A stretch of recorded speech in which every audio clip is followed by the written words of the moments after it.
I'm in back of the Comfort Inn Suites. As you can see, it's a forest, ladies and gentlemen. What my 5-year-old states, there's nothing but criminals. Look at the little pink flags. They're everywhere. We followed these little pink flags in here. There's a bad animal over there. I heard it. My 5-year-old states that they brought him into the woods. They knocked me out incoherent. They're occult members. They're participating in occult practices in the Comfort Inn and Suites. And look where it clearly looks. We followed some pink flags all the way in here that my 5-year-old son led me to. And look at where he states that they brought him somewhere in here. It looks like they're covering something up. With all the woods, it looks like they're covering something here. We've been following these pink flags. They got pink flags all the way in here. In the woods. It's right in back of the Comfort Inn Suite. My 5-year-old states they knocked me out incoherent and that these criminals came and brought him into the forest. Clearly to do rituals on me and my children.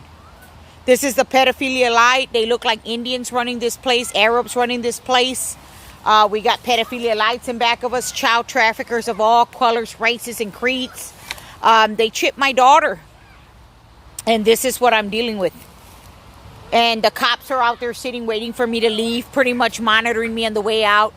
Didn't let me sleep in a tent that I fixed for me and my children so they wouldn't gas us out. The cops stayed there the whole time, where it looks like they called the cops on me to try to get me in trouble with my kids.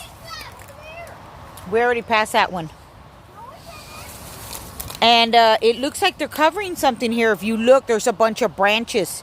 What they do is they have underground where they're taking the children. My son says they've already even took him underground at different hotels where they're persecuting him, tying him up, and etc. And I can't get help because these criminals are a $36 billion booming business. The only help that I'm asking for is it comes from God.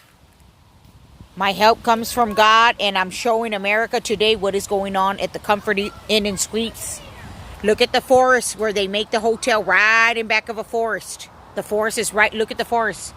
And there's clearly criminals in here. There's food. There's other stuff in here where they're eating. They have underground or they're doing sacrificial. They're doing rituals in these woods. My son says they took him out and that he was incoherent. He opened his eyes a little bit. He could hear where they put him in the woods. And it's clearly to do rituals on children. Comfort Inn and Suites, people in Aurora, Illinois.